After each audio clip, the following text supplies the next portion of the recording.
The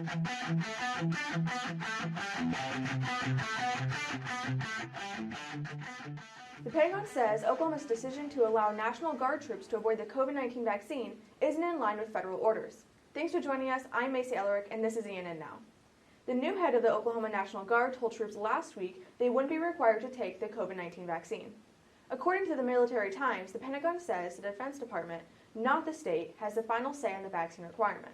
The governor, who is in control of the state National Guard, disagreed. It's not clear what the next steps will be as the state faces off against the federal government.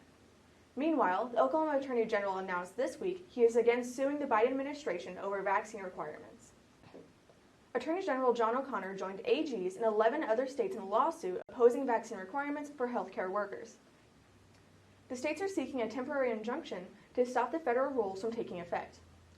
The Oklahoma legislature is back in session to draw new lines on the map.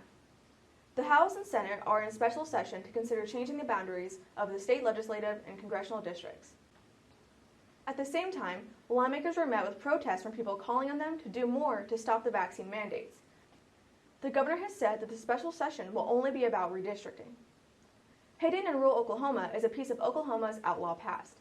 ENN's Grace Ann has a story in this episode of Terror on the Prairie.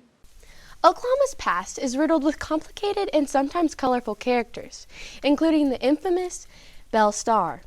Born Myra Maybelle Shirley Reed Starr, and sometimes called the Bandit Queen, the woman we know as Belle Starr was born in southwest Missouri, but raised in Texas, and she lived, at first, a life of luxury. Belle Starr was kind of an outlaw, kind of really the wife of outlaws. I think she was married to three different guys that were criminals, and she was associated with others like the James and Younger gang from Missouri. She eventually married a man named Sam Starr and joined him as an outlaw. Where she comes up with the name Starr was she married into the Starr family of the Cherokee Nation, and her husband was Sam Starr. And so, they lived around, modern day Eufaula, Lake Eufaula, Porum Landing, Briartown. It's in eastern Oklahoma. So they lived there, and I think she was a fence for stolen property. People would come in and she would pay them for stolen horses, stolen cattle, and then she had people that she was selling them elsewhere. Hidden in rural northeast Oklahoma is one of Belle Starr's hideouts. She had several, and this cave, just west of Tulsa, is one of them.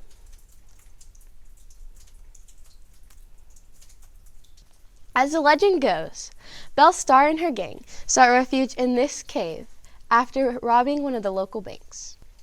Belle Starr was never convicted of a crime and went on to star in Wild West shows. Historians disagree over whether or not she ever truly turned her back on the life of crime. After Sam died, Belle married again, and this marriage to another bandit would prove fatal. She was ambushed on the way to her house, actually around Briartown in eastern Oklahoma. Somebody just shot her off her horse and killed her. And the violence and mystery of her death led to her fame growing. In February of 1889, in Eufaula, Oklahoma, someone shot Belle twice in the back. Suspects ranged from her new husband, who had once offered to hire someone to kill her, or perhaps a neighbor, or even her own son. No one was ever arrested for the death of the Bandit Queen. Nobody knows who, and like I said, they suspect that it was her son. He was one of the main suspects, but to be honest, nobody knows who shot her. Reporting from Belle Starr's hideout, I'm Grace Ann with Epic News Network.